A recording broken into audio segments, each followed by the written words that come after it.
अस्सलाम वालेकुम। My name is Mohammad Aslam.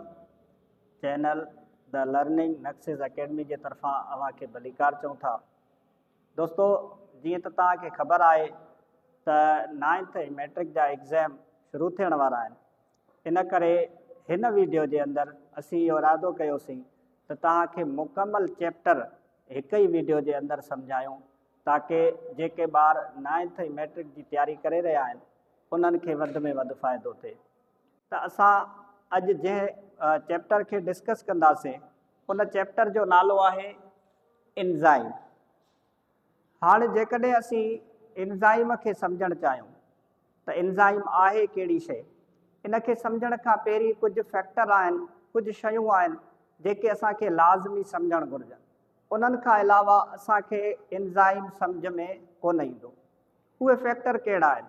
ॾिसो, जानदार जेके आहिनि ऑर्गेनिज़म्स, उन्हनि जे अंदरि लातादाद एक्टिविटीज़ थींदा रहनि था, खोड़ सारा। मिसाल तौरु साह खणण वारी हिकिड़ी एक्टिविटी आहे, खाधो खाए थो उन जे हाज़मे थियण वारी एक्टिविटी आहे, साह मां जेका शइ एनर्जी असांखे मिले थी उहो एनर्जी कढणु यानी साह खणण जो जेको अमल आहे इहो बि हिकिड़ो एक्टिविटी आहे। त लातादाद एक्टिविटीज़ ऑर्गेनिज़म्स जे अंदरि थींदा रहनि था। उन्हनि एक्टिविटीज़ खे असीं चऊं था मेटाबॉलिज़म। उन्हनि एक्टिविटीज़ खे असीं मेटाबॉलिज़म चऊं था। मेटाबॉलिज़म जो मतिलबु आहे द सेट ऑफ एक्टिविटीज़। अहिड़ा एक्टिविटीज़ जेके जानदारनि जे अंदरि थियनि था उन्हनि सभिनी खे असीं कलेक्टिवली मेटाबॉलिज़म चऊं था। लेकिन मेटाबॉलिज़म जानदारनि जे अंदरि ॿ टाइप जा आहिनि। कहिड़ा कहिड़ा?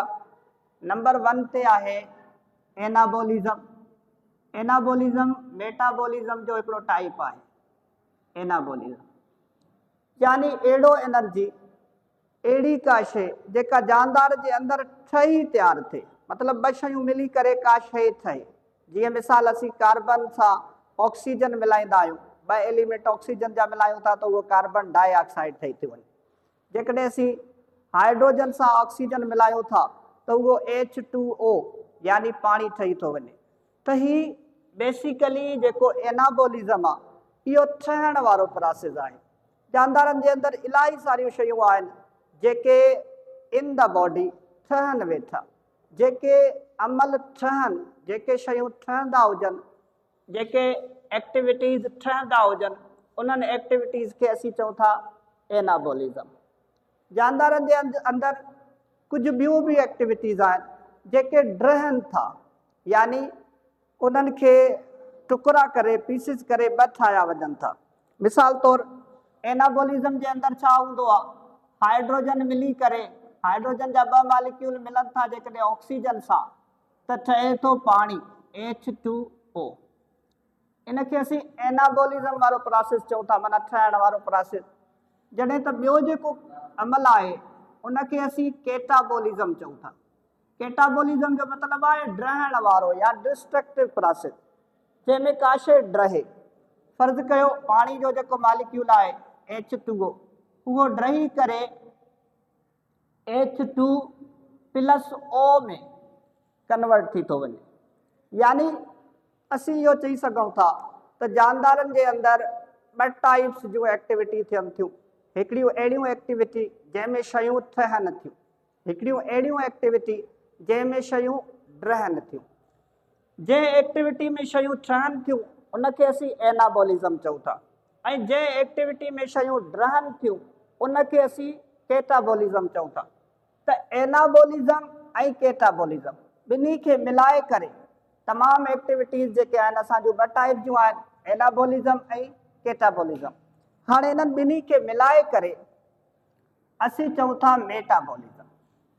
मेटाबॉलिज़म यानी 2 एनर्जी, ठहण वारो बि ड्रहण वारो बि, 2 कम मिलाए करे असीं उनखे मेटाबॉलिज़म चऊं था।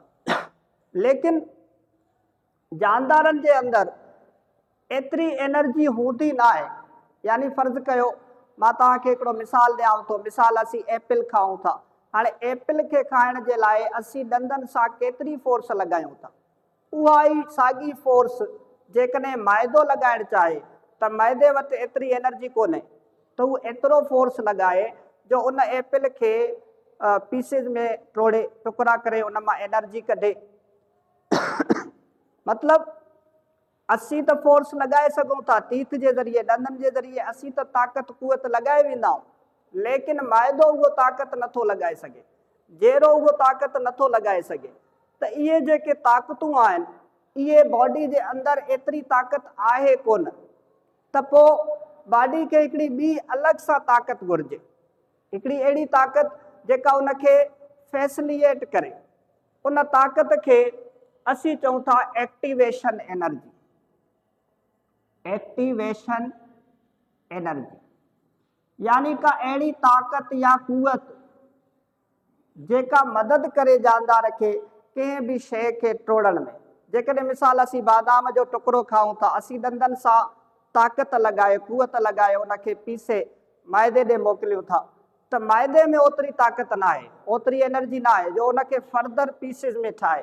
त माइदे खे ज़रूरत आहे एक्टिवेशन एनर्जीअ जी। इहा जेका एक्टिवेशन एनर्जी आहे इन जेका कंहिं जानदार खे घुर्बल आहे कंहिं बि एक्टिविटी खे परफॉर्म करण जे लाइ, आइदर उहा एक्टिविटी एनाबॉलिज़म हुजे यानी ठहण वारो अमल हुजे, या उहो एक्टिविटी ड्रहण वारो यानी केटाबॉलिज़म हुजे। ॿिन्हिनि जे लाइ उनखे हिकिड़ी एनर्जी दरकार आहे जानदार खे। उन एनर्जी खे पाण एक्टिवेशन एनर्जी चऊं था। इहा जेका एक्टिवेशन एनर्जी आहे इन खे ई पाण एंजाइम्स चऊं था। त इन जो मतिलबु आहे बेसिकली एंजाइम्स हिकिड़ो अहिड़ो एनर्जी आहे, एक्टिवेशन एनर्जी आहे जेको जानदार खे फैसिलिएट करे थो कंहिं बि शइ खे ड्राइण में, कंहिं बि शइ खे ठाहिण में फैसिलिएट करे थो। अगरि असीं बादाम जो टुकड़ो ॾंदनि सां थोरो पीसे करे माइदे ॾे मोकिलियूं था त माइदे खे फर्दर उनखे ड्राइण जे लाइ, उनखे फर्दर पीसिस में कटण जे लाइ हिकिड़ी एनर्जी घुर्बल आहे जेके असीं एक्टिवेशन एनर्जी या सिंपली असां इनखे एंजाइम चऊं था। जेको लफ़्ज़ एंजाइम आहे उहो एक्चुअली ॿिनि लफ़्ज़नि जो ठहियलु आहे। हिकिड़ो इन यानी इनसाइड अंदरियां, ऐं ॿियो यीस्ट ज़ाइम। ज़ाइम जो मतिलबु आहे यीस्ट। अच्छा, इहा लफ़्ज़ शुरूआती जेका इहा लफ़्ज़ ॾिनी वई, इहो नालो इनखे इन करे ॾिनो वियो जो यीस्ट जेको आहे, यीस्ट खे फ्रूट जे जूस जे अंदरि जॾहिं दाख़िल कयो वियो, फ्रूट जे जूस जे अंदरि जॾहिं यीस्ट खे दाख़िल कयो वियो त उहा फ्रूट वारी जेका जूस आहे उहा कन्वर्ट थी वई अल्कोहल यानी शराब जे अंदरि। अल्कोहल यानी शराब जे अंदरि उहा दाख़िल थी वई। असीं इन चेंज खे नोटिस कईसीं। असांखे ईअं महसूसु थियो त असीं कंहिं बि एनर्जी खे, कंहिं बि एक्टिविटी खे चेंज बि करे सघूं था, कंहिं बि एक्टिविटी खे ड्राए बि सघूं था, कंहिं बि एक्टिविटी खे ठाहे बि सघूं था जेकॾहिं असीं उनखे उन में यीस्ट मिलायूं। बाद में ख़बर पई त इहा ई साॻी प्रोसेस बॉडी जे अंदरि बि आहे जेके असीं एंजाइम चऊं था, यानी इनसाइड यीस्ट या प्रोटीन मां ठहियल हिकिड़ी शइ जेका बॉडी जे अंदरि मौजूदु आहे, जेका बॉडी खे एनर्जी प्रोवाइड करे थो, जेका एनर्जी बॉडी खे मदद करे थो त हू कंहिं बि शइ खे ठाहे सघे ऐं कंहिं बि शइ खे ड्राहे सघे। अच्छा, इन खां पोइ जेको नेक्स्ट शइ आहे सा आहे स्ट्रक्चर ऑफ एंजाइम, यानी एंजाइम ॾिसिजे कीअं थो, कहिड़े नमूने जो आहे, असीं उनखे तसवर या इमेजाइन कीअं कयूं पंहिंजे ज़हन में, पंहिंजे माइंड में, त उनजी कहिड़ी स्ट्रक्चर आहे, उनजो रंग रूप छा आहे, इन शइ खे असीं पढ़ंदासीं, यानी structure of enzyme. Structure of enzyme, enzyme कहिड़े स्ट्रक्चर जो आहे। ॾिसो, एंजाइम जेको आहे उहो बेसिकली हिन स्ट्रक्चर जो आहे। ही हिकिड़ी इमेज आहे, फिगर आहे, सो एज इट तस्वीर न आहे। हिकु एंजाइम बेसिकली हिन स्ट्रक्चर जो आहे।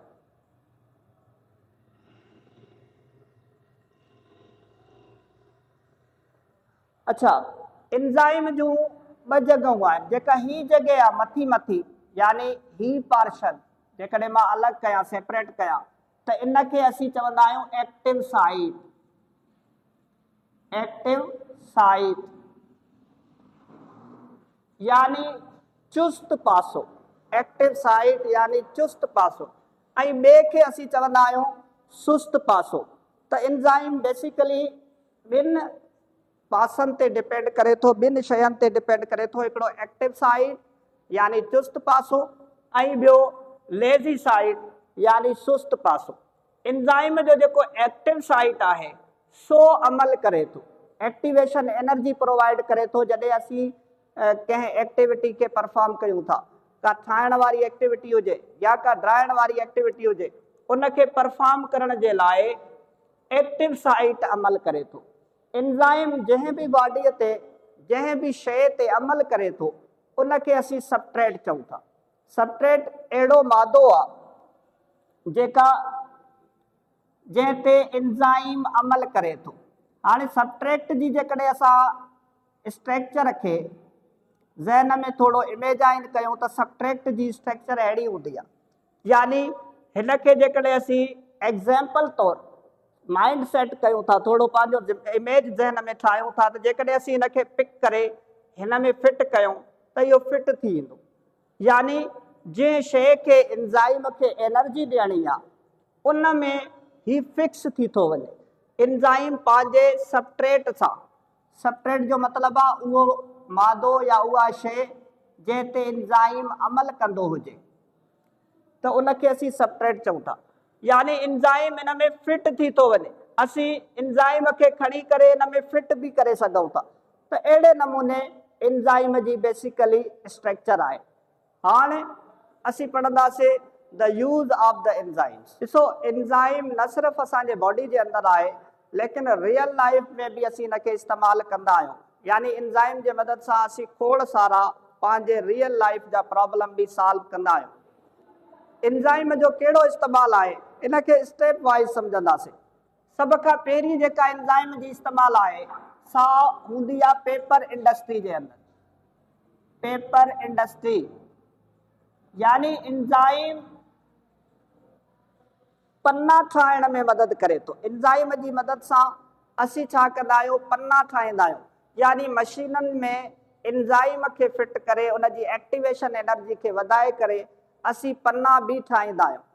सेकेंड जेको यूज़ आहे सो आहे food industry. Food industry food industry में बेसिकली जेके बेकरी वारा प्रोडक्ट्स आहिनि से बि एंजाइम जी मदद सां तैयार कया वञनि था। असीं एंजाइम खे मिलायूं था बेकरी प्रोडक्ट्स में, जंहिंजी वजह सां उन्हनि जी एक्टिवेशन एनर्जी वधी थी वञे, उहे दोबारा रिफ्रेश थी करे तैयार थी सुठे नमूने इस्तेमाल जे लाइ अची वञनि था। नंबर 3 ते आहे briefing. Briefing industry. Briefing industry जेको आहे इनखे असीं सादन लफ़्ज़नि में या पंहिंजी सवली सिंधीअ में शराब वारो कारखानो बि चई सघूं था, जिते शराब ठाहियो वञे या जिते दवाऊं ठाहियूं वञनि, ड्रग्स ठाहिया वञनि, त अहिड़े इंडस्ट्री खे असीं ब्रीविंग इंडस्ट्री चवंदा आहियूं। त ब्रीविंग इंडस्ट्री में बि एंजाइम जो इस्तेमालु थिए थो। यानी शयुनि खे फ़र्ज़ु कयो अंगूर जो जेको जूस आहे उन में असीं जॾहिं एंजाइम खे दाख़िल कयूं था त उन में उन जी एक्टिवेशन एनर्जी वधी थी वञे, जंहिंखां पोइ अंगूर जो जेको जूस आहे उहो कन्वर्ट थी थो वञे अल्कोहल में। त ब्रीविंग इंडस्ट्री जे अंदरि बि असीं एंजाइम खे इस्तेमालु कयूं था। उन खां अलावा डिटर्जेंट इंडस्ट्री या बायो डिटर्जेंट बि जंहिंखे असीं चवंदा आहियूं, बायो डिटर्जेंट यानी जेके क्लीनिंग वारा जेके पाउडर्स आहिनि, जीअं सर्फ आहे, साबुण आहे, अहिड़ा जेके क्लीनिंग वारा प्रोडक्ट्स आहिनि उन्हनि जे इंडस्ट्री में बि असीं एंजाइम खे इस्तेमालु कंदा आहियूं। एंजाइम उन्हनि जी एक्टिवेशन एनर्जी खे वधाए थो, जंहिंजी वजह सां उहो स्टेन खे, दाग खे आसानीअ खां कढनि था कपिड़नि मज़ा, बॉडी मज़ा, ऐं जेके शयूं असां उन्हनि मां धोऊं था उन्हनि मज़ा दाग खे, स्टेन खे आसानीअ सां हटाइनि था। अच्छा, उन खां पोइ असीं सम्झंदासीं factor affecting the activity of enzyme, यानी कुछ अहिड़ा फैक्टर आहिनि, कुछ अहिड़ियूं शयूं आहिनि जेके एंजाइम जी अमल ते असर कनि था, या तो उन जी अमल खे घटाइनि था या उन जी अमल खे वधाइनि था। अहिड़ियूं कहिड़ियूं फैक्टर आहिनि जेके एंजाइम जी एक्टिविटी ते अफेक्ट कनि था? छो जो एंजाइम पाण एक्टिविटी ते अफेक्ट कंदड़ हिकिड़ी शइ आहे, माना जिते एक्टिविटी घटि आहे, एनर्जी घटि आहे, एंजाइम उते पुॼे थो ऐं enzyme work as a catalyst करे थो, उन एनर्जी खे दोबारा स्टार्ट करे थो। लेकिन कुछ अहिड़ियूं फैक्टर्स आहिनि जेके एंजाइम जी एक्टिविटी खे घटाइनि था, जेके एंजाइम जी एक्टिविटी ते असर विझनि था। उहे फैक्टर कहिड़ा आहिनि? नंबर 1 ते आहे substrate concentration. Substrate concentration, substrate concentration जो मतलब छा आहे? सबस्ट्रेट जो मतलब आहे उहो मादो, उहा एक्टिविटी, उहो शइ जंहिं ते एंजाइम असर कंदो हुजे, जंहिंजो असीं प्रीवियसली तस्वीर बि ठाहे चुका आहियूं, यानी हिन टाइप जो। हीअ असांजो सबस्ट्रेट आहे। सबस्ट्रेट अहिड़ो मादो हूंदो आहे जंहिं ते एंजाइम जी जेका एक्टिविटी आहे उहा असर करे थी, एंजाइम सबस्ट्रेट सां मिली करे उन जी एक्टिविटी खे वधाए थो। लेकिन सबस्ट्रेट कॉन्संट्रेशन जेको आहे इहो एंजाइम जी एक्टिविटी खे घटाए सघे थो, यानी हिकिड़ो अहिड़ो जॻह आहे जंहिंखे असीं सैचुरेटेड पॉइंट चऊं था। अगरि असीं एंजाइम खे कॉन्स्टेंट रखूं ऐं सबस्ट्रेट कॉन्संट्रेशन खे वधाईंदा वञूं त हिकिड़ी अहिड़ी जॻह हूंदी जिते एंजाइम कमु करणु छॾे ॾींदो। मिसाल तौरु असीं हिन जो ग्राफ वाइज़ हिनखे सम्झंदासीं त जेका एंजाइम जी जेका ग्राफ आहे, फर्ज़ कयो असीं एंजाइम खे कॉन्स्टेंट रखूं था, हीअ असांजो एंजाइम थी वियो। तंहिंखां पोइ नेक्स्ट असांजो ही सबस्ट्रेट कॉन्संट्रेशन थी वियो, सबस्ट्रेट कॉन्संट्रेशन SC। त हीअ जेका ग्राफ आहे उहा हिन जी पहिरीं त मथे हलंदी वेंदी, हिकिड़ी अहिड़ी जॻह ईंदी जिनखे असीं सैचुरेटेड पॉइंट यानी चाव नुक़्तो चऊं था, पंहिंजी सिंधीअ में पाण चऊं था चाव नुक़्तो। जॾहिं हिन जाइ ते पुॼंदो उन खां पोइ जेका एंजाइम जी एक्टिविटी आहे सा इफेक्ट करणु छॾे ॾींदी ऐं एंजाइम पंहिंजो एक्टिविटी विञाए छॾींदी, उन खां पोइ फर्दर एक्टिविटी न करे सघंदी, माना इन खां वधीक ज़ोर दबाव एंजाइम कोन लाए सघंदो, यानी चाव नुक़्ते खां पोइ जेको ग्राफ आहे सो डाउन वेंदो। इहा बेसिकली सबस्ट्रेट कॉन्संट्रेशन आहे। इन जो मतिलबु इहो आहे, पाण सवली ज़बान में सम्झणु चाहियूं त इन जो मतिलबु इहो आहे त एंजाइम कुझु हद ताईं एक्टिविटी परफॉर्म करे थो, कुझु हद ताईं, उन हद खां टपी करे एंजाइम पंहिंजी एक्टिविटी परफॉर्म कोन कंदो।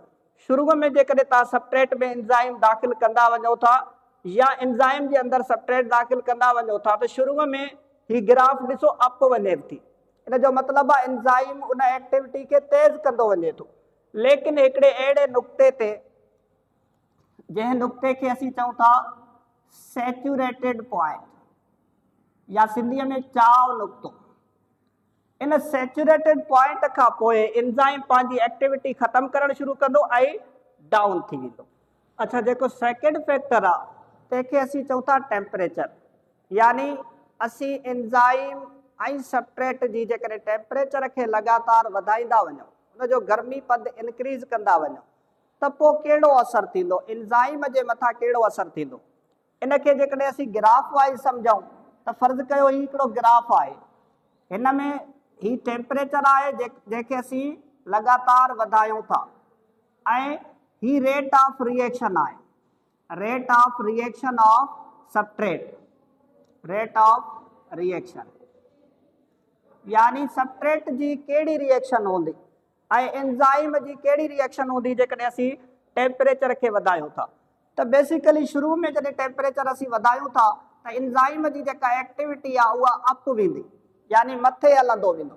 छो जो काइनेटिक एनर्जी सबस्ट्रेट ऐं एंजाइम जी वधे थी, जंहिंजी वजह सां शुरू में त उहा अप हली वेंदी, लेकिन उन खां पोइ डाउन थियणु शुरू कंदी, माना एंजाइम पंहिंजी एक्टिविटी छॾे ॾींदी, पंहिंजो कमु करणु छॾे वेंदो। लेकिन तब बि असां उनखे टेम्परेचर ॾींदा रहियासीं त नेठि ई डाउनफॉल थी वापसि बिल्कुलु ज़ीरो ते अची वेंदो, जंहिंखे असीं डीनेचर्ड चवंदा आहियूं। डीनेचर्ड यानी एंजाइम बिल्कुलु पंहिंजी शक्ल ई बिगाड़े छॾींदो, उनजी शक्ल ई ख़राब थी वेंदी। मतिलबु एंजाइम जेको आहे उनजी शक्ल गर्मी पद ते ख़राब थिए थी। पहिरीं शुरूअ में त ही अप हली वेंदी, उन खां पोइ डाउन अचण थी वेंदी, लेकिन अञा बि असां टेम्परेचर वधाईंदा रहियासीं त पोइ उहा डीनेचर्ड थी वेंदी, उनजी शक्ल ई ख़राब थी वेंदी, एंजाइम जी कंप्लीट स्ट्रक्चर ख़राब थी वेंदी। टी जेका फैक्टर आहे जंहिं ते एंजाइम अफेक्ट करे थो सो आहे pH लेवल। यानी जेकॾहिं असीं एंजाइम जो pH लेवल इंक्रीज़ कयूं था त एंजाइम ते असरु पए थो, इफेक्ट पए थो। एंजाइम जो कि प्रोटीन जो ठहियल आहे, तंहिंजे करे ही pH लेवल जो तमामु सेंसिटिव हूंदो आहे। अगरि असीं हिनखे ग्राफ जे ज़रिए सम्झूं त फ़र्ज़ु कयो ही pH लेवल आहे ऐं ही rate of reaction of substrate या एंजाइम आहे। रेट ऑफ रिएक्शन थींदो छा त शुरूअ में त pH लेवल जेकॾहिं असीं वधाईंदा वेंदासीं त शुरूअ में त एंजाइम अप हलियो वेंदो, यानी रेट ऑफ रिएक्शन वधंदी वेंदी। लेकिन हिकिड़ी अहिड़ी जॻह आहे जिते रेट ऑफ रिएक्शन स्टॉप थी वेंदो, उन जॻह खे असीं चऊं था optimum position. Optimum position, optimum position ते रेट ऑफ रिएक्शन जेको एंजाइम जो आहे उहो ख़तम थी वेंदो। अगरि असीं तब बि वधाईंदा वञूं था pH लेवल त पोइ ही डाउन थियणु शुरू कंदो ऐं आख़िर में डीनेचर थी वेंदो, यानी ख़तम थी वेंदो। हाणे एंजाइम डीनेचर टेम्परेचर ते बि थिए थो, pH लेवल ते बि थिए थो, लेकिन हिननि में हिकिड़ी ॻाल्हि जेका चेंज आहे सा इहा आहे, अगरि pH लेवल जे करे एंजाइम डीनेचर्ड थी वियो त हू दोबारा पंहिंजी असल हालत, असल शक्ल में कोन अची सघंदो। पर जेकॾहिं टेम्परेचर जी वजह सां थी वियो त उनखे असीं दोबारा पंहिंजे हालत में, असल हालत में वापसि आणे सघूं था। त ही जेको pH लेवल आहे सो ऑप्टिमम लेवल ताईं पुॼण खां पोइ डाउन थियणु शुरू करे थो। अञा बि जेकॾहिं असीं उनजी pH लेवल वधाईंदा वेंदासीं त एंजाइम मुकमल डिस्ट्रॉय थी वेंदो ऐं दोबारा रिवर्स कोन थींदो, दोबारा पंहिंजी ओरिजिनल शक्ल में कोन अची सघंदो, छो जो ही प्रोटीन जो ठहियल आहे एंजाइम बेसिकली, ऐं इन जी वजह सां हू pH ते तमामु सेंसिटिव आहे। pH जी वजह सां जेकॾहिं एंजाइम ख़तम थी थो वञे त हू दोबारा पंहिंजी ओरिजिनल हालत में नथो अची सघे। हाणे वधूं था पंहिंजे अहम टॉपिक ॾे जेको बि एंजाइम सां रिलेटेड आहे, यानी एक्शन ऑफ एंजाइम। एंजाइम कहिड़े नमूने कमु करे थो, कहिड़ो एक्शन परफॉर्म करे थो ऐं कहिड़े नमूने परफॉर्म करे थो। एक्शन ऑफ एंजाइम ते तक़रीबन 2 लॉज ॾिनल आहिनि, मुख़्तलिफ़ बायोलॉजिस्ट जे तरफ़ां 2 लॉज ॾिनल आहिनि। सभ खां पहिरियों जेको लॉ आहे उनखे असीं लॉक एंड की मेथड चऊं था। लॉक एंड की मेथड, लॉक एंड की मेथड ही तक़रीबन 1894 में एमिल फिस्चर ॾिनो। 1894 में एमिल फिस्चर एमिल फिस्चर असांखे लॉक एंड की मेथड ॿुधायो एंजाइम जे कम जे मुतालिक़। एमिल फिस्चर ॿुधायो त जेकॾहिं असीं एंजाइम जी कम करण जी तरीक़ेकार खे सम्झणु चाहियूं त उहो ईअं आहे जीअं लॉक ऐं की, यानी लॉक जे अंदरि की खे जॾहिं असीं दाख़िल कंदा आहियूं त हू बिल्कुलु ई फिक्स नमूने दाख़िल थी थो वञे, यानी की जी जेका स्ट्रक्चर आहे ऐं लॉक जे जेका सोराख़ वारी स्ट्रक्चर आहे सा बिल्कुलु ई फिक्स आहे, किथे बि लॉक फासे नथो, किथे बि लॉक चेंज नथो थिए, हुनजी पोज़ीशन अॻिते पोइते नथी थिए, बिल्कुलु फिक्स ठहियल आहे। यानी एमिल फिस्चर जे मुतालिक़ जेकॾहिं ही एंजाइम आहे, ही जेकॾहिं एंजाइम आहे, ही एंजाइम जी एक्टिव साइट आहे त हुन ॿुधायो जेका सबस्ट्रेट आहे उहा अहिड़े नमूने सां ठहियल आहे जो हू एंजाइम ते फिक्स अची वञे थो, यानी लॉक एंड की मेथड। हिन में ही सबस्ट्रेट आहे, सबस्ट्रेट खे हुन की तौरु पेश कयो, सबस्ट्रेट खे एज़ अ की पेश कई, ऐं जेको एंजाइम आहे उनखे एज़ अ लॉक पेश कई। जेकॾहिं असीं हिनखे खणूं था ऐं हिन अंदरि दाख़िल कयूं था त ही एज़ इट फिक्स अची वेंदो। इहो ई एम एल फिशर असांखे ॿुधायो जेके असीं लॉक एंड की मेथड चऊं था, यानी ताले वांगुरु चाबी वांगुरु फिक्स अची वञे, जेको असांखे 1894 में एम एल फिशर ॿुधायो, जेके असीं लॉक एंड की मेथड चऊं था। एंजाइम जो जेको सेकेंड एक्शन ऑफ एंजाइम जो जेको सेकेंड लॉ आहे सो जेके असीं चऊं था इंड्यूस्ड फिट मॉडल, इहो 1958 में डेनियल कोशलैंड नाले हिकिड़े बायोलॉजिस्ट ॾिनो, डेनियल कोशलैंड, जेके असीं इंड्यूस्ड फिट मॉडल चऊं था। हाणे इंड्यूस्ड फिट मॉडल जो मतिलबु आहे डेनियल इहो चवणु पियो चाहे त हू लॉक एंड की वांगुरु एंजाइम कमु नथो करे, यानी एंजाइम जे अंदरि का जॻह न आहे जो हू की वांगुरु उन में सबट्रेट फिट अची वञे, लेकिन एंजाइम पंहिंजी जॻह पाण ठाहे थो, ज़बरदस्ती फिट थिए थो। फर्ज़ कयो अगरि सबट्रेट हिन नमूने जो आहे त एंजाइम छा थो करे, पाण खे हिन नमूने जो ठाहे उन में इंड्यूस्ड थी थो वञे, फिट थी थो वञे। ऐं अगरि सबट्रेट हिन नमूने जो आहे त एंजाइम छा थो करे, पाण खे हिन नमूने जो ठाहे उन जे अंदरि फिट थी थो वञे, जेके असीं इंड्यूस्ड फिट मॉडल चऊं था, जेको हाणोको मॉडल बि आहे, यानी हिन टाइम जेका मॉडल हलंदड़ आहे सा इंड्यूस्ड फिट मॉडल आहे। त एक्शन ऑफ एंजाइम ते टोटल 2 लॉज आहिनि। पहिरियों जेके असीं लॉक एंड की मेथड चऊं था, यानी एंजाइम तव्हांजो लॉक आहे, सबट्रेट तव्हांजे की वांगुरु आहे, उनखे दाख़िल करण सां उहे हिक ॿिए जे अंदरि फिट थी था वञनि। लेकिन डेनियल कोशलैंड ॿुधायो त ईअं न आहे, लॉक एंड की मेथड न आहे एंजाइम जे एक्शन जो। एंजाइम जो एक्शन इंड्यूस्ड फिट मॉडल तौरु कमु करे थो, मतिलबु एंजाइम पाण खे ज़बरदस्ती फिट कराए थो। एंजाइम ओड़ी शक्ल अख्तियार करे थो जहिड़े शक्ल जो सबट्रेट मौजूदु आहे, त इहा आहे इंड्यूस्ड फिट मॉडल। उन खां पोइ नेक्स्ट जेको आहे इनखे चऊं था स्पेसिफिक इन नेचर। एंजाइम जेके आहिनि उहे पंहिंजे नेचर में स्पेसिफिक हूंदा आहिनि, यानी मख़सूस हूंदा आहिनि। लेट सपोज असांजे बॉडी जे अंदरि अगरि 1000 एक्टिविटी आहिनि त बॉडी जे अंदरि 1000 एंजाइम आहिनि, यानी हिकिड़ो एंजाइम हिकिड़ो ई कमु करे थो, सेकेंड कमु एंजाइम कोन थो करे।